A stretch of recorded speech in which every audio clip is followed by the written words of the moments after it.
Hope you're having a good Thursday. And that all is well with you and yours.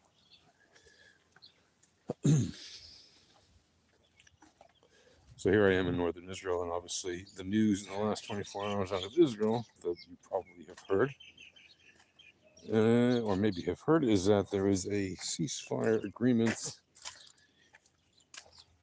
being worked on between Hamas and Israel that may put in place a kind of a ceasefire for a period of time. It's estimated to last about 6 to 7 weeks, during which time Israel would stop fighting with Hamas. Hamas will stop fighting with Israel, and Israel will release up to 1,000 Palestinians who are mostly members of Hamas and other terrorist groups who are being held in Israeli prisons. Some number of them have blood on their hands, as they say, which means they've wounded or killed people. And in exchange for that cessation of the war temporarily in Gaza,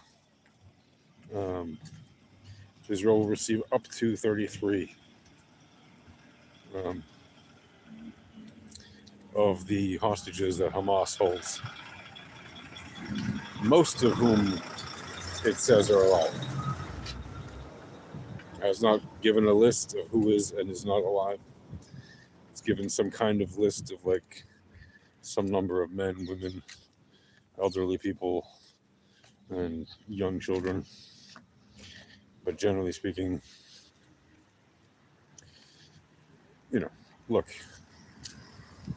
for the families of the hostages, of course, there's still 100 or so people being held by the Hamas, including 2 people who've been held by Hamas since 10 and 11 years, respectively.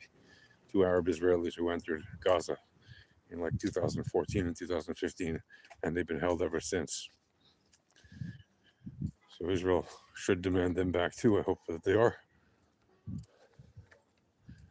It's insane that they've been held that long, and that Israel has not taken more action to get them out, but that is the situation. From the perspective of the families, of course, they'll do anything to get their family back. I mean, understandably, who wouldn't? They wouldn't be in their right mind if they weren't trying their hardest to get their family members back. From the perspective of the collective of the nation, of course, the nation, everybody wants these people to be freed and to come back home. Hostages in Gaza are not the same thing as Palestinians in Israeli prisons, where the prisoners in Israeli prisons have full rights and visits from the Red Cross and the Red Crescent and their families, spouses, conjugal visits, visits from friends, visits from attorneys, visits from human rights attorneys, all the kinds of human rights organizations, all this kind of stuff. Right? The most suffering generally that Palestinians experience in Israeli prisons is Palestinian on Palestinian violence. That's just absolutely the truth. Are there cases where some Israelis have done terrible things to Palestinians in prisons? Yes, and for that there are court systems. And have there been some cases where the court system or the political system has done terrible things to intervene with those cases?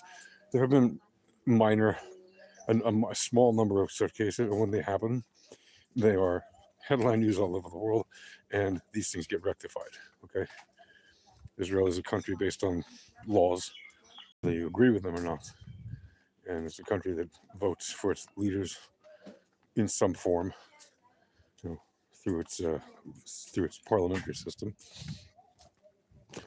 and it is not run by a bunch of gangsters like the Hamas and the Palestinian Authority, who are basically terrorist groups running a feudal lord type system in Gaza and in Judea and Samaria, what they call the West Bank.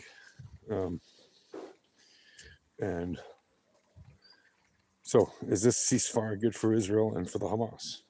Is it good for peace or war? Look, short term, is it good for potentially a ceasefire, for a cessation of violence temporarily? Sure. The Palestinians are the only ones who are really going to celebrate it, because Israel sure isn't going to celebrate it. We'll celebrate. We'll be happy that the hostages are home if they all come home, but there's no guarantee that they'll all come home.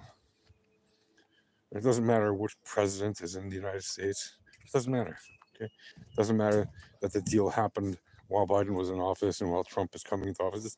None of that matters. None of that matters. Okay, what matters is that the violence actually ends permanently, and that's not going to happen in this condition. This is not going to happen with this ceasefire deal. It's just not. Anyone who thinks this is the end of the war, I'm sorry, but you're an idiot. Okay. The only reason that this ceasefire is happening is because of outside political and diplomatic pressure. And I told you on October 7th, 2023, that the war would not end the way people think, an outright victory of Israel over the Hamas, with the Hamas surrendering and being fully dislodged from power. I told you. And I was right. And I'm sorry, but that's fact. And I told you that Bibi would do everything he could to stay in power as long as he could and avoid accountability as long as he could. And it happened. And I was right. And I'm sorry. And I wish it didn't happen, but I was right. You may not like it, but that's the facts. Right?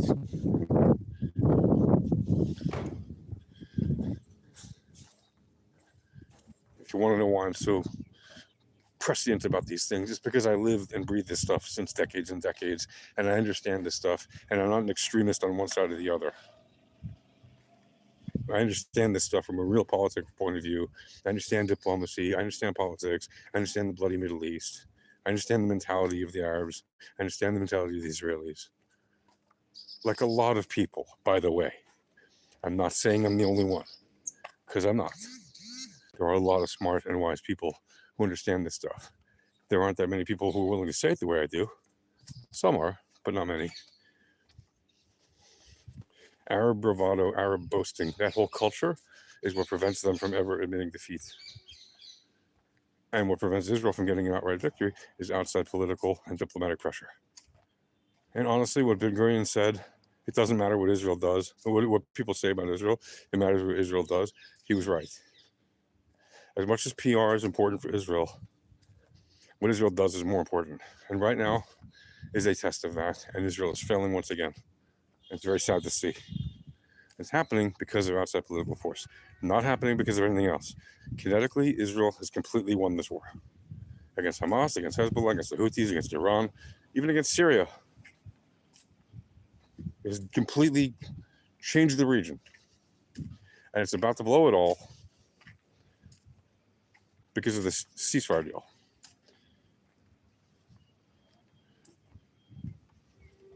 In another 5 years, or 10 years, or 2 years, or 1 year, when these schmucks in the Gaza Strip do the same thing again after they've regrouped, recruited, retrained, and rearmed, and resupplied, and all that stuff, we're going to have the same horrible thing happen again at some point, because no final conclusion to all this nonsense was reached. Until there is, we're just going to have more of this misery. So that's the quick take. I'll talk more about it later. Bye.